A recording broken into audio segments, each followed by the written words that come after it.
अब मैं बताता हूँ पूरी बात क्या है। पूरी बात यह है, नबी पाक सल्लल्लाहु अलैहि वसल्लम का दैमी तरीका, नबी पाक सल्लल्लाहु अलैहि वसल्लम का, हाँ जी, दैमी तरीका। आप अपने 3 दफा जुबान से ऊंची आवाज से कह लें ताकि ये लफ्ज आपको याद हो जाए।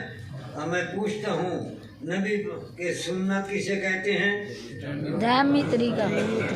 सुन्नत किसे कहते हैं? दामी तरीका। नबी पाक सल्लल्लाहु अलैहि वसल्लम का दामी तरीका। ऊंची आवाज से, दामी तरीका।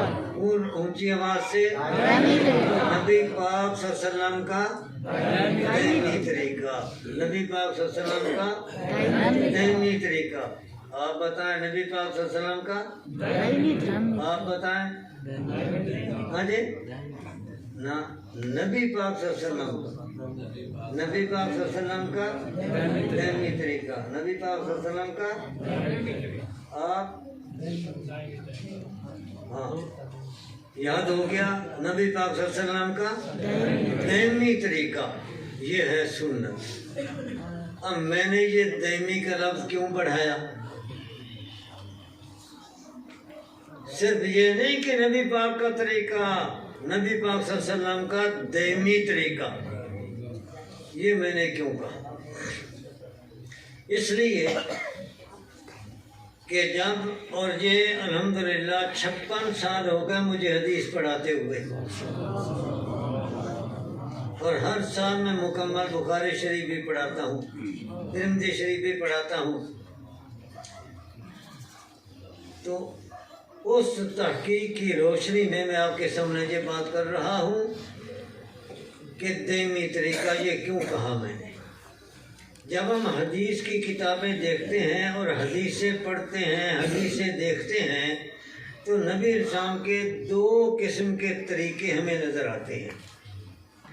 एक नबी इस्लाम के वो तरीके हैं कि जिन तरीकों के मुताबिक आपने कुछ अरसे तक अमल किया, साल अमल किया, 2 साल अमल किया, 3 साल अमल किया, 4 साल अमल किया, लेकिन फिर उस तरीके को आपने छोड़ दिया, वो तरीका मनसूख हो गया, आपने भी उस तरीके को छोड़ दिया, सहाबा किराम ने भी उस तरीके को छोड़ दिया और वो तरीका मनसूख हो गया।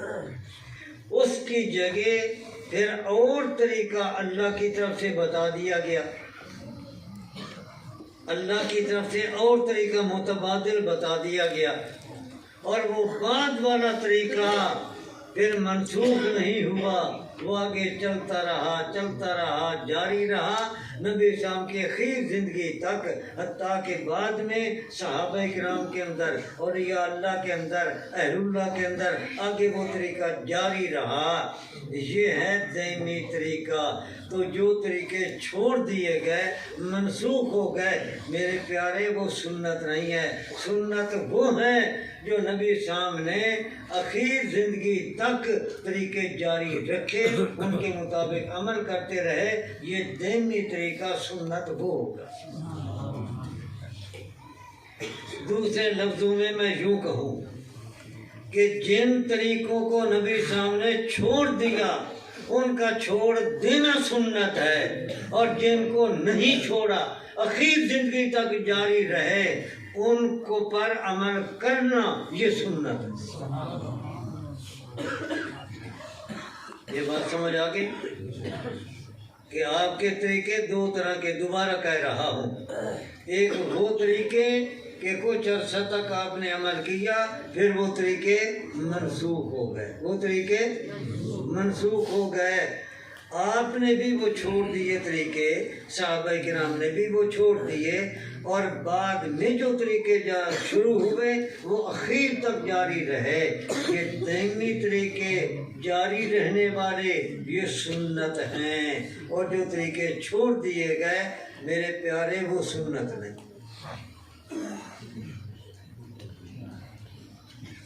मैं हूँ एक मुदर्रिस आदमी, टीचर, और मुदर्रिस क्या करता है, पहले एक फार्मूला समझाता है। फार्मूला समझाने के बाद फिर कुछ मिसालें देकर अमली तौर पर समझाता है। तो ये मैंने आपको एक फार्मूला बताया और आपको समझाने की कोशिश की। अब मैं इसको आपको समझाता हूँ मिसालों से। जिनको ये फार्मूला समझ आया ज़रा हाथ खड़ा करें, जिनको नहीं समझ आया वो मुझसे पूछें, मैं दोबारा बताऊँ। आप समझ आए कि मैं एक दैमी तरीका, ये दैमी लफ्ज़ क्यों मिलाया। इसकी हम मिसालें देखें। नबी करीम सल्लल्लाहु अलैहि वसल्लम मेराज पे तशरीफ ले गए और आप सल्लल्लाहु अलैहि वसल्लम को मेराज के मौके पर 50 नमाज़ें अता हुई, कम होते होते 5 रह गए। और अल्लाह ताला ने अजीब बात एक नेमत के तौर पर इरशाद फरमाई कि चूँकि मेरे यहाँ फैसला 50 का है और नबी अलैहिस्सलाम ने तखफीफ की दरख्वास्त की, तखफीफ की, तो अल्लाह ताला ने ये दरख्वास्तें भी कबूल की। माफ़ होती गई, 5 रह गई। तो अब अल्लाह ताला ने फरमाया कि तुम पढ़ो 5, दरख्वास्त कबूल है, सवाब मैं दूंगा 50 का, इसलिए मेरा 50 वाला हुक्म भी बाकी। सवाब के एतबार से 50, पढ़ने के एतबार से पढ़ेंगे कितने? 5। और अल्लाह उनको कितना शुमार करेंगे? सवाब कितने का? 50।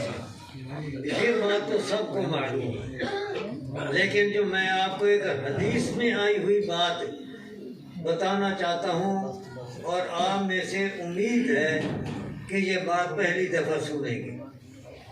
मेराज की रात नमाजें तो आपको अता हुई 5, और ये पता है रकातें कितनी थी?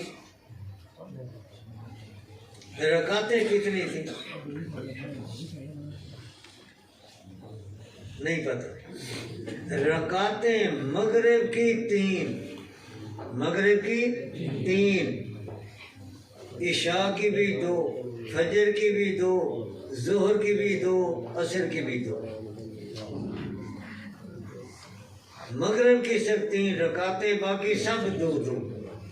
और मेराज के बाद नबी अलैहिस्सलाम 1.5 साल मक्का मुकरमा में रहे, तो वहाँ मक्का मुकरमा में इसी तरीके से पढ़ते रहे। ज़ोहर की भी 2, असर की भी 2, मगरिब की 3, इशा की 2, फजर की 2।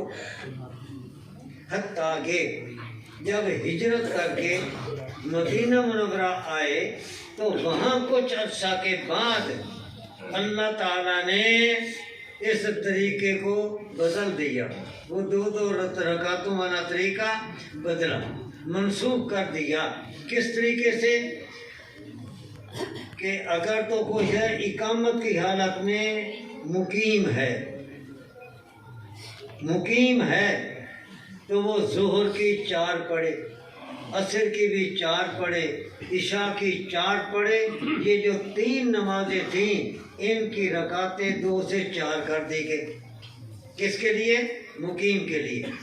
लेकिन मुसाफिर वो उसी तरीके से ज़ोहर की भी 2 पढ़े, असर की भी 2 पढ़े, इशा की भी 2 पढ़े, मुसाफिर।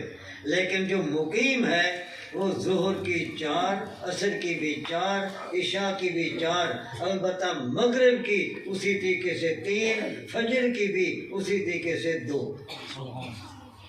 लेकिन सहाबा किराम रज़ियल्लाहु ताला अजमईन ने नबी करीम सल्लल्लाहु अलैहि वसल्लम का 23 साला दौरे नबूवत का पूरा रिकॉर्ड महफूज किया। अब जब पूरा रिकॉर्ड महफूज किया तो हदीस की किताबों के अंदर ये भी आ गया कि नबी अलैहिस्सलाम 2 रकातें पढ़ते थे, अल्लाह ने 2 रकातें अता की। ये भी आ गया कि 4 पढ़ते थे। जोहर की 4, असर की 4, इशा की 4, ये भी आ गई हदीस, वो हदीस भी आ गई। अब अमल किस पर होगा? तो 2-2 रकातों वाली के जोहर की भी 2, असर की भी 2, इशा की भी 2। अब ये हदीस पढ़ने पढ़ाने में तो आएगी, लेकिन अमल इसके ऊपर नहीं होगा। अमल उस पर होगा जो बाद वाला तरीका है कि जोहर की भी 4, असर की भी 4, इशा की भी 4। अब देखो तरीका बदल गया, लेकिन सहाबा किराम ने सारा रिकॉर्ड महफूज किया, तो 2-2 रकातों वाला तरीका भी आ गया, 4-4 वाला तरीका भी आ गया। पर अमल उस पर होगा जो बाद वाला तरीका है, और जो तरीका मनसूख हो गया उस पर अमल नहीं होगा। एक और मिसाल, मक्का मुकरमा में थे तो वहां पर नमाज के अंदर अलेक सलेक जायज थे। नबी साहब नमाज पढ़ रहे हैं, सहाबी आता, अस्सलाम वालेकुम। नबी साहब नमाज के अंदर जवाब देते, वालेकुम अस्सलाम। सहाबी नमाज पढ़ रहा है, दूसरा सहाबी गुजरा, कभी गुजरने वाला कहता अस्सलाम वालेकुम, नमाजी कहता है वालेकुम अस्सलाम। कभी नमाजी कह देता अस्सलाम वालेकुम, वो जवाब देता वालेकुम अस्सलाम। तो मक्का के अंदर अलेक सलेक जायज थी।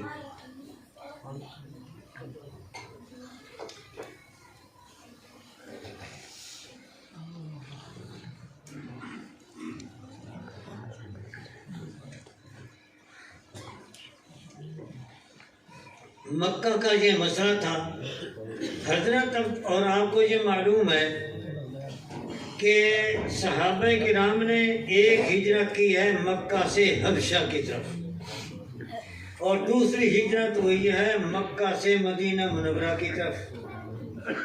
मक्का से मदीना मुनव्वरा की तरफ हिजरत ये बाद में हुई, मक्का से हबशा की तरफ हिजरत ये पहले हुई। तो जो सहाबा किराम मक्का मुकरमा से हबशा की तरफ हिजरत करके जाने वाले थे, उनमें हजरत अब्दुल्लाह इब्न मसूद रज़ी अल्लाह ताला अन्हु थे। और हजरत अब्दुल्लाह इब्न मसूद रज़ी अल्लाह ताला अन्हु मक्का वाला मसला वो देख कर हिजरत करके गए कि मक्का में मसला यही था कि नमाज के अंदर अलेक सलेक करना जैज, इससे नमाज नहीं टूटती, न सलाम करने वाले की न जवाब देने वाले की। अभी वो हबशा में थे कि नबी अलैहिस्सलाम मक्का मुकरमा से हिजरत करके मदीना मुनव्वरा, और मदीना मुनव्वरा जब आए तो कुछ अरसा के बाद अब ये मसला बदल गया। अलेक सलेक के जवाज वाला मसला बदल गया, अल्लाह ताला ने इससे मना फरमा दिया। अब अल्लाह ताला की तरफ से हुक्म ये आ गया कि नमाज किस चीज़ का नाम है? किरात कुरान, तकबीर, तस्बीह, यही है ना नमाज के अंदर। या कुरान पढ़ते हैं